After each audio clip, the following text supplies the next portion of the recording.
आज हम लोग नया चैप्टर स्टार्ट करने वाले हैं। ये चैप्टर है सिंपल हार्मोनिक मोशन, जिसको शॉर्ट में हम लोग एसएचएम कहते हैं। जेई के हिसाब से ये काफ़ी अच्छा चैप्टर है, स्कोरिंग है, छोटा सा चैप्टर है, इसलिए इसके क्वेश्चंस जो है वो पकड़ में भी आ जाते हैं। और ख़ास बात ये है कि इसके आगे आने वाले दो चैप्टर जो है, जैसे कि वेव ऑन स्ट्रिंग हो गया, साउंड वेव हो गया, है ना, इनमें इस चैप्टर का बहुत ज़्यादा कॉन्सेप्ट यूज आता है। ठीक है। और फिर 12th में एक चैप्टर आता है वेव ऑप्टिक्स, उसमें भी इस सिंपल हार्मोनिक मोशन का जो कॉन्सेप्ट है वो यूज में आता है। मतलब अगर आपने सिंपल हार्मोनिक मोशन नहीं पढ़ा है तो आपको वेव्स जो है, साउंड वेव जो है, ये समझ में ही नहीं आएगा। इसलिए बहुत इंपॉर्टेंस है इस चैप्टर का। ठीक, तो ये चैप्टर हम लोग स्टार्ट करते हैं। स्टार्ट करने से पहले हम लोग समझते हैं कि जो पार्टिकल है वो कितने तरीके के मोशन में जो है मोशन कर सकता है। तो पहला जो मोशन होता है उसको हम लोग कहते हैं पीरियडिक मोशन। पीरियडिक मोशन, तो इसका नाम से ही लग रहा है कि एक ऐसा मोशन होगा जो एक फिक्स्ड पीरियड में जो है अपने पाथ पर मोशन को रिपीट करता रहता होगा। तो इसका डिफिनीशन भी ऐसा ही है, it is a motion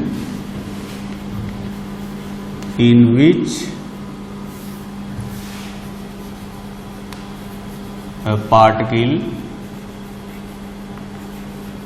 repeats its motion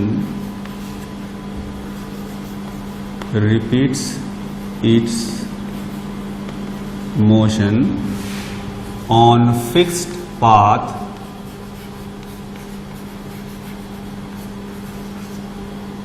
and in fixed time period। तो जैसा कि इसमें बताया गया कि फिक्स्ड पाथ पर फिक्स्ड टाइम पीरियड में अपने मोशन को रिपीट करता रहता है। तो इसके खूब सारे एग्जाम्पल्स हो सकते हैं। मैं इसका सिंपल सा एग्जाम्पल देता हूँ, जिसको हम लोग कहते हैं यूनिफॉर्म सर्कुलर मोशन, है ना। मतलब पार्टिकल का जो स्पीड है वो कांस्टेंट है, भले डायरेक्शन बदल रहा हो वेलोसिटी का, लेकिन स्पीड कांस्टेंट है। तो एक चक्कर लगाने में हमेशा जो टाइम है वो बराबर टाइम लेगा, है ना। तो टाइम पीरियड इसका बराबर रहेगा, पाथ भी वही है। तो इसमें जो भी डिफिनीशन बताया गया है उस डिफिनीशन को ये मोशन सेटिस्फाई कर रहा है। तो इसका एग्जाम्पल मैं बोल सकता हूँ कि यूनिफॉर्म सर्कुलर मोशन जो है ये एक पीरियडिक मोशन है। Uniform circular motion. दूसरे टाइप का मोशन होता है जिसको हम लोग कहते हैं ऑसिलेटरी मोशन। ऑसिलेटरी मोशन, ये ऑसिलेटरी मोशन जो है एक तरह से पीरियडिक मोशन ही है, लेकिन एक मीन पोजीशन इसमें होता है। मीन पोजीशन के अबाउट ये टू एंड फ्रो मोशन करता है। तो कहते हैं it is a periodic motion, it is a periodic motion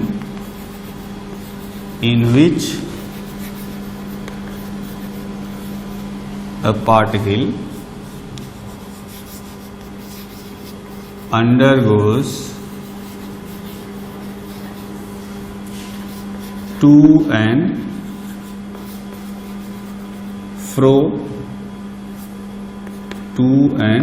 fro motion about a fixed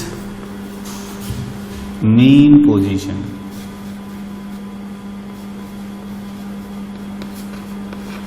अगर मैं इसका एक एग्जांपल बताऊं तो जैसे मान लेते हैं कि यहाँ पर दो इंक्लाइंड प्लेन है। ठीक है, एक इंक्लाइंड प्लेन ये हो गया और दूसरा इंक्लाइंड प्लेन ये हो गया। ठीक, तो अगर इस पर एक बॉल को छोड़ दिया जाए तो ये बॉल जो है इधर जाएगा फिर इधर आएगा, है ना, इस तरह से। तो होगा क्या कि ये जैसे पॉइंट है, ये पॉइंट को मैं मान सकता हूं अगर यहां पर छोड़ दिया जाए बॉल को तो यहां पर रुका रहेगा, यानी ये इसका इक्विलिब्रियम पोजीशन है। जो इक्विलिब्रियम पोजीशन है उसी को हम लोग मीन पोजीशन कहते हैं। मीन पोजीशन का मतलब हो गया इक्विलिब्रियम पोजीशन, जहां पर पार्टिकल पर नेट फोर्स 0 होगा। ठीक, तो यहां पर एक मीन पोजीशन है और ये पार्टिकल अगर यहां से छोड़ दिया जाए, स्मूथ इंक्लाइन प्लेन्स हैं दोनों ही, ये भी स्मूथ है और ये भी स्मूथ है, तो आप देखेंगे कि mg sin थीटा जो फोर्स लगेगा वो इसको यहां ले जाएगा, क्योंकि फ्रिक्शन है नहीं तो जाएगा इधर, फिर वापस ये यहां भी स्मूथ ट्रांजिशन करेंगे, तो ये इसकी एनर्जी कहीं लॉस नहीं होने वाली, ये आता जाता रहेगा बार बार। ठीक है, तो इसका टाइम पीरियड भी फिक्स्ड रहेगा और इसका जो पाथ है वो भी फिक्स्ड रहेगा, तो ये पीरियडिक मोशन तो होगा ही, साथ में एक्स्ट्रा क्या आ गया, इसका एक मीन पोजीशन आ गया।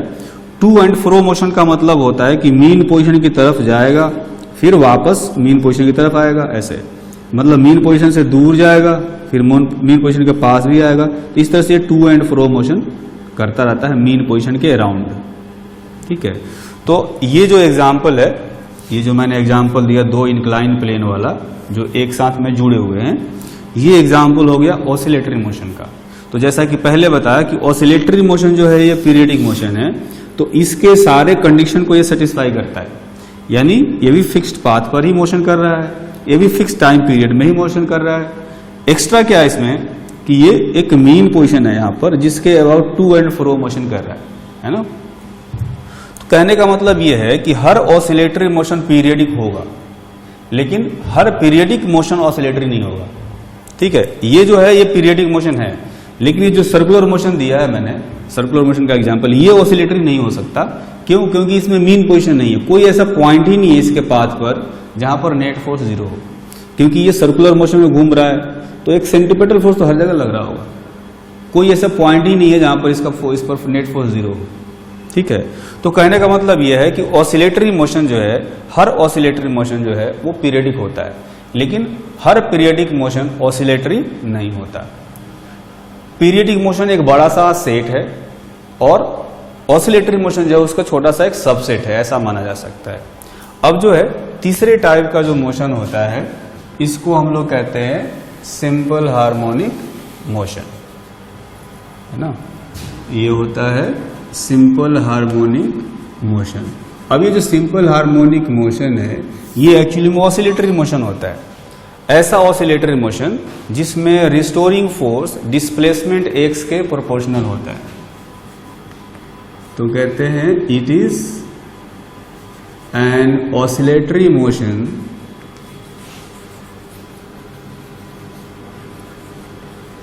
in which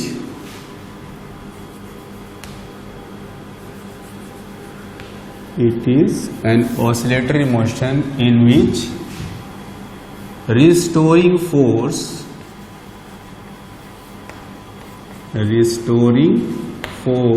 on the particle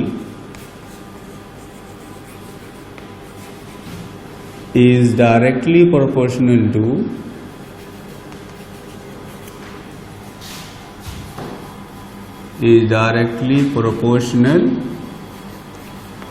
to its displacement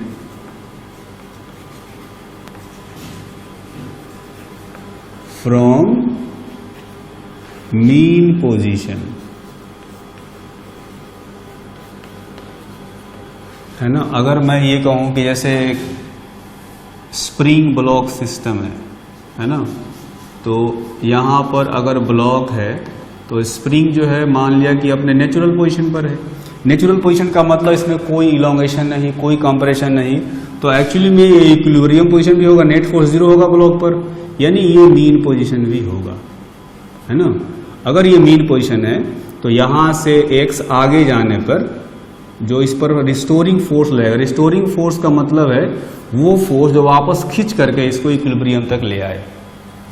ठीक है, तो जैसे कि हम लोग जानते हैं स्प्रिंग में जो फोर्स लगता है वो एक्स के प्रोपोर्शनल होता है, तो वही चीज इसमें कहा गया है कि सिंपल हार्मोनिक मोशन में जो रिस्टोरिंग फोर्स होता है वो मीन पोजीशन से डिस्प्लेसमेंट एक्स के डायरेक्टली प्रोपोर्शनल होता है।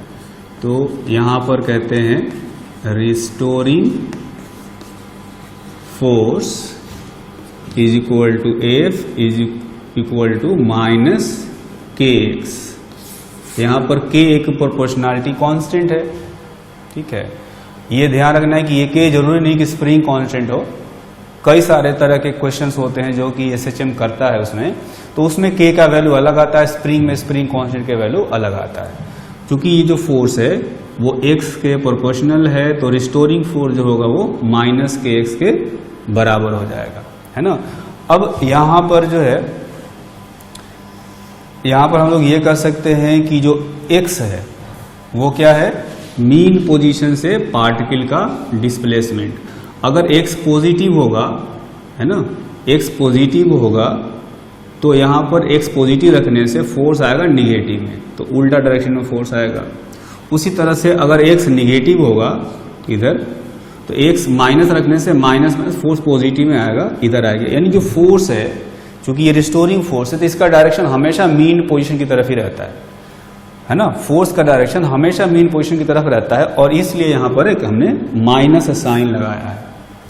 ठीक, अब जो है ये 3 टाइप के मोशन हो गए, और इसमें जो है हम लोग सिंपल हार्मोनिक मोशन के बारे में स्पेशली पढ़ने वाले हैं। तो सिंपल हार्मोनिक मोशन जो होता है, इसको भी हम लोग एक्चुअली में 2 पार्ट में क्लासिफाई करते हैं। एक होता है लीनियर एसएचएम, और जो दूसरा होता है उसको कहते हैं एंगुलर एसएचएम। तो लीनियर एसएचएम में क्या होता है कि जो पार्टिकल का पाथ होता है वो स्ट्रेट पाथ होता है। जैसे मान लो कि ये मीन पोजीशन है, तो पार्टिकल जो है वो इसी स्ट्रेट पाथ पर मोशन करता रहेगा। इसमें एक पॉजिटिव एक्सट्रीम होता है, इसको कहते हैं पॉजिटिव एक्सट्रीम, और जैसे ये पॉइंट हो गया, ये हो गया निगेटिव एक्सट्रीम। और पार्टिकल अगर मान लिया जाए कि यहां पर है, तो पार्टिकल का जो पोजीशन है वो हो गया एक्स। तो इसमें पहली चीज हम लोग ये कहेंगे कि जो पाथ है वो स्ट्रेट पाथ होता है, पाथ इज स्ट्रेट लाइन। इसमें क्या होता है, इसमें पार्टिकल जो है वो सर्कुलर आर्क पर मोशन करता है। मतलब इसका जो पाथ है कैसे ऐसा होता है, जैसे कि पेंडुलम होता है ना। तो इसमें कह सकते हैं, जैसे ये थीटा हो गया एंगुलर डिस्प्लेसमेंट, तो इसमें कहते हैं कि जो पाथ इज सर्कुलर आर्क। इसमें देखेंगे ये पॉजिटिव एक्सट्रीम कहलाएगा, इसमें ये निगेटिव एक्सट्रीम कहलाएगा, और ये जो पॉइंट है इसको हम लोग कहेंगे मीन पोजीशन, है ना। ये हो गया मीन पोजीशन। अब इसमें रिस्टोरिंग फोर्स, जैसा कि बताया, रिस्टोरिंग फोर्स लगता है, और ये रिस्टोरिंग फोर्स जो होता है एफ, वो डायरेक्टली प्रोपोर्शनल टू एक्स होता है। यानी एफ की जो वैल्यू है वो आगे हम लोग डिराइव करेंगे कि ये माइनस के एक्स या minus M omega square x होता है। बाद में आगे प्रूफ करेंगे कि जो के है वो एम ओमेगा स्क्वायर के बराबर होता है। इसको हम लोग ऐसे लिख सकते हैं, है ना। इसमें रिस्टोरिंग फोर्स की जगह पर रिस्टोरिंग टॉर्क होता है, रिस्टोरिंग टॉर्क। और ये टॉर्क होता है ये directly proportional to angular displacement होता है। यहाँ पर थीटा जो है एंगुलर डिस्प्लेसमेंट है। तो जैसे ट्रांसलेशनल मोशन रोटेशनल मोशन का जो रिलेशन था वैसा ही कुछ है। यहाँ पर फोर्स है तो वहाँ टॉर्क आ गया, यहाँ पर लीनियर डिस्प्लेसमेंट है तो वहाँ पर एंगुलर डिस्प्लेसमेंट आ गया। ठीक है, तो इस टॉर्क की जो वैल्यू है वो हम लोग माइनस सी थीटा या माइनस आई ओमेगा स्क्वायर थीटा लिख सकते हैं। ठीक है, दोनों तरीके से लिख सकते हैं। आप देखेंगे कि जैसे यहाँ पर मास था तो यहाँ मोमेंट ऑफ इनर्शिया आ गया, ओमेगा की जगह पर तो ओमेगा ही है, यहाँ लीनियर डिस्प्लेसमेंट की जगह पर वहां पर एंगुलर डिस्प्लेसमेंट आ गया। तो सबसे पहले हम लोग इसमें लीनियर एसएचएम के बारे में पढ़ेंगे, है ना, और फिर बाद में एंगुलर एसएचएम भी पढ़ेंगे। तो अगर हम लोग बात करें लीनियर एसएचएम की, लीनियर एसएचएम, तो जैसा कि बताया कि इसमें जो पार्टिकल है वो स्ट्रेट पाथ पर ट्रेवल करता है। तो ये तो हो गया इसका मीन पोजीशन। मीन पोजीशन पर x का वैल्यू 0 है, डिस्प्लेसमेंट 0 है। यहाँ पर x का वैल्यू लेते हैं प्लस a क्या है, इसका मैक्सिमम डिस्प्लेसमेंट है मीन पोजीशन से। इसको हम लोग कहते हैं पॉजिटिव एक्सट्रीम। और ये जो पॉइंट है यहाँ पर x का वैल्यू हो जाएगा -a, ये डिस्टेंस भी a के इक्वल है, इसको कहा जाता है निगेटिव एक्सट्रीम। ठीक है, और ये जो a है इसको कहा जाता है एम्पलीट्यूड। तो एम्पलीट्यूड का मतलब हो गया it is maximum displacement of particle from mean position, है ना। अगर मीन पोजीशन से चलना शुरू करे तो वहां से मैक्सिमम डिस्प्लेसमेंट उसका जो होगा उसको हम लोग एम्पलीट्यूड कहेंगे। एक होता है टर्म टाइम पीरियड। तो टाइम पीरियड तो हमने सर्कुलर मोशन में भी पढ़ा था, और एक टाइम पीरियड यहां भी आएगा, इसको हम लोग t से डिनोट करते हैं। It is time taken to complete one oscillation, है ना। एक ऑसिलेशन कंप्लीट करने में पार्टिकल जो टाइम लेता है उसको हम लोग एक टाइम पीरियड कहते हैं। फिर जैसे हमने वहां पढ़ा था सर्कुलर मोशन में एक टर्म होता है फ्रीक्वेंसी, इसको n से डिनोट करते हैं। इसको कहा जाता है number of oscillations completed by particle in 1 second. एक सेकेंड में जितने ऑसिलेशन कंप्लीट करता है उसको कहा जाता है फ्रीक्वेंसी। तो फ्रीक्वेंसी को हम लोग लिख सकते हैं 1/t, जैसा कि सर्कुलर मोशन में भी करते थे, बिल्कुल वैसा ही, है ना। और एक होता है एंगुलर फ्रीक्वेंसी,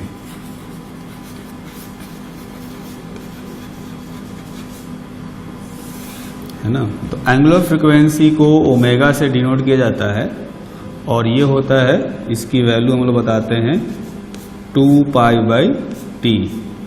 ठीक है, तो जैसे अगर पार्टिकल सर्कुलर मोशन करता था तो उसमें हम लोग जो एंगुलर वेलोसिटी लेते थे, इसमें वो एंगुलर वेलोसिटी नहीं है, लेकिन वैल्यू जो है बिल्कुल वैसे ही आती है। तो ये एंगुलर फ्रीक्वेंसी को हम लोग डिनोट फाइंड करते हैं इस तरह से 2π/t, और ये हो जाएगा 2π/n। ये ध्यान रखना है कि ये पार्टिकल जो है कंप्लीट सर्कुलर मोशन नहीं कर रहा है, यहाँ पर पार्टिकल जो स्ट्रेट पाथ पर चल रहा है, लेकिन जब यहाँ से यहाँ घूम के आता है, ठीक है, तो जब उसका सर्कुलर मोशन का, यूनिफॉर्म सर्कुलर मोशन का जब प्रोजेक्शन देखते हैं तो प्रोजेक्शन जो है ऐसा ही SHM कर रहा होता है। तो सर्कुलर मोशन करने वाला पार्टिकल 2π घूमता है, ये एक ऑसिलेशन पूरा करता है, तो इसलिए वो 2π/t जो है यहाँ पर ऐसा लिखा जाता है ना। इसका कोई वैसे डिफिनीशन नहीं है, आप बस ये वैल्यू याद रखेंगे तो इसके जो भी कैलकुलेशन होंगे वो हम लोग कर सकते हैं। इस चैप्टर में जैसे कि हमने पढ़ा कि एम्पलीट्यूड क्या होता है, टाइम पीरियड क्या होता है, फ्रीक्वेंसी क्या होता है, एंगुलर फ्रीक्वेंसी क्या होता है, ये टर्म जो है बार बार यूज में आते हैं। एक और टर्म है जो कि बार बार यूज में आता है, इसको हम लोग कहते हैं रिस्टोरिंग फोर्स। रिस्टोरिंग फोर्स का सिंपल सा मतलब है कि net force on the particle towards mean position. ये होता है net force on the particle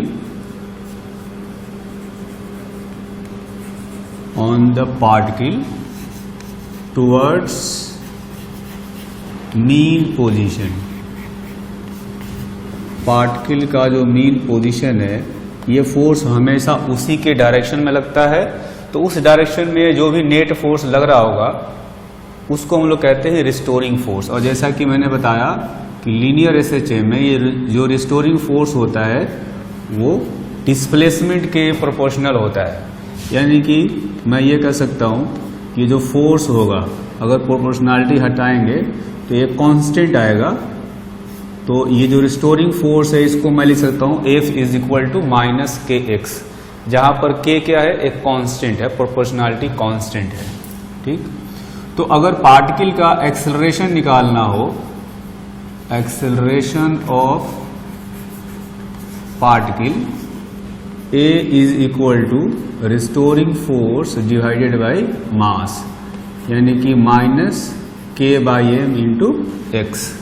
अब जो एक्सेलरेशन है, हमने काइनेमेटिक्स में पढ़ा था, ये जो एक्सेलरेशन है इसको हम लोग ऐसे लिख सकते हैं, एक तो इसको लिख सकते हैं d2x बाई dt2, मतलब x जो है डिस्प्लेसमेंट है या पोजीशन है, तो जब इसको दो बार डिफरेंशिएट करते हैं, डबल डिफरेंशिएशन करते हैं तो एक्सेलरेशन आता है। तो इसको मैं लिख सकता हूं माइनस के एक्स। ठीक, तो यहां से एक डिफरेंशियल इक्वेशन आएगा d2x बाई dt2, इसको इस साइड में लाएंगे, लेफ्ट हैंड साइड में आएगा प्लस के एक्स इज इक्वल टू 0। तो ये जो इक्वेशन है, इस इक्वेशन को कहा जाता है differential equation, differential equation of simple harmonic motion. तो कोई भी इक्वेशन जो है अगर इसको सेटिस्फाई करता है, मतलब किसी पार्टिकल का डिस्प्लेसमेंट हमें दिया गया हो और उसको डिफरेंशिएट करके अगर इस फॉर्म में ला सकते हैं, अगर इस फॉर्म में आ गया तो कह सकते हैं कि जो पार्टिकल है वो SHM कर रहा होगा। यहाँ पर k बाई एम है तो मैं यहाँ पर m लिख देता हूँ, m छूटा हुआ है। ठीक है, ये एक्चुअली में डिफरेंशियल इक्वेशन है। तो कुछ एग्जाम्पल्स हम लोग देखते हैं, जिस एग्जाम्पल से हम लोग चेक करेंगे कि वो उसमें जो पार्टिकल का मोशन है वो SHM है या नहीं है। जैसे मान लेते हैं कि किसी पार्टिकल का displacement of a particle is given by x is equal to a sin pt plus b cos pt। ऐसा कुछ डिस्प्लेसमेंट दिया गया है where a, b and p are constants. x तो दे दिया गया पहले कि डिस्प्लेसमेंट है, t जो है वो टाइम है। Then check whether this equation represents simple harmonic motion or not। मतलब अगर ये इक्वेशन इस फॉर्म में लाया जा सकता है तो कहेंगे कि ये जो इक्वेशन है वो एक्चुअली में पार्टिकल के SHM का इक्वेशन है ना। तो मैं चेक करूंगा, इसको मैं एक बार डिफरेंशिएट करता हूं, जैसे dx बाई dt आएगा। तो इसको जब डिफरेंशिएट करेंगे तो पहले a तो कांस्टेंट है, साइन pt का जब डिफरेंशिएशन करेंगे तो साइन का डिफरेंशिएशन होता है cos। ठीक है, तो इसमें मुझे चेन रूल लगाना पड़ेगा, पहले साइन का करेंगे cos pt, फिर pt का भी करेंगे, ये भी एक फंक्शन है। तो pt का करेंगे तो p तो कांस्टेंट है और t का हो जाएगा 1 प्लस, फिर b cos pt का करेंगे तो b कांस्टेंट है, cos का होता है माइनस साइन डिफरेंशिएशन, तो इसका हो जाएगा माइनस साइन pt इंटू, फिर pt का करेंगे तो p हो जाएगा t का 1। तो फाइनली ये जो इक्वेशन आया ये हो जाएगा a into p cos pt minus b into p sine pt। तो एक बार डिफरेंशिएट करने से ये एक्चुअली में वेलोसिटी आया। मैं एक बार और डिफरेंशिएट करूंगा इसको, है ना, तो डबल डिफरेंशिएशन करेंगे d2x बाई dt2।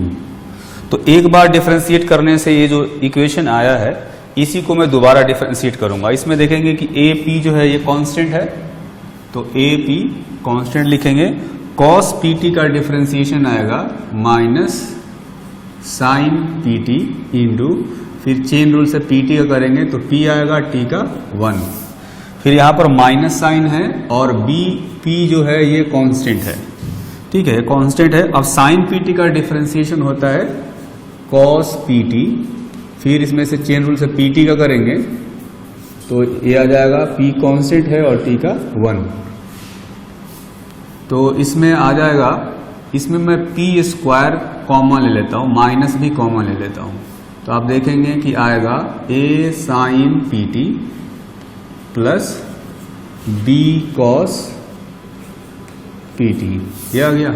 माइनस यहां भी है, माइनस यहां भी है, यहां पी स्क्वायर है, यहां भी पी स्क्वायर होगा, तो माइनस पी स्क्वायर हमने कॉमन ले लिया, तो अंदर बचेगा a sine p t plus b cos p t. अब ये वाला जो टर्म है आप देखेंगे कि यही टर्म यहां पर दिया गया था हमें, और ये टर्म क्या है, ये डिस्प्लेसमेंट है पार्टिकल का, तो मैं इस पूरे टर्म को x से रिप्लेस कर सकता हूं।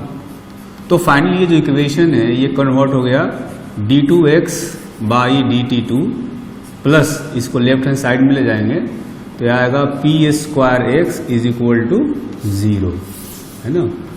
तो आप देखेंगे कि ये जो इक्वेशन यहाँ पर एसएचएम का बताया था डिफरेंशियल इक्वेशन, और ये जो इक्वेशन आया है दोनों काफी सिमिलर है, एक जैसे हैं। d2x बाई dt2 यहाँ भी है, d2x बाई dt2 यहाँ भी है, x यहाँ भी है और x यहाँ भी है।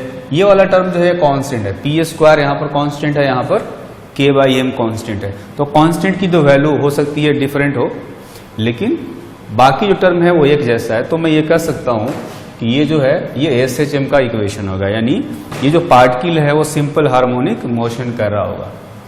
तो कह सकते हैं motion of particle will be simple harmonic motion. ठीक, बिल्कुल इसी तरह से मिलता जुलता एक और एग्जांपल करेंगे। इसमें पार्टिकल का जो डिस्प्लेसमेंट है वो दिया गया है at time t x is equal to A sine omega T plus 5, ऐसा कुछ इक्वेशन दिया गया है। हमें चेक करना है कि ये सिंपल हार्मोनिक मोशन पार्टिकल कर रहा है या नहीं कर रहा।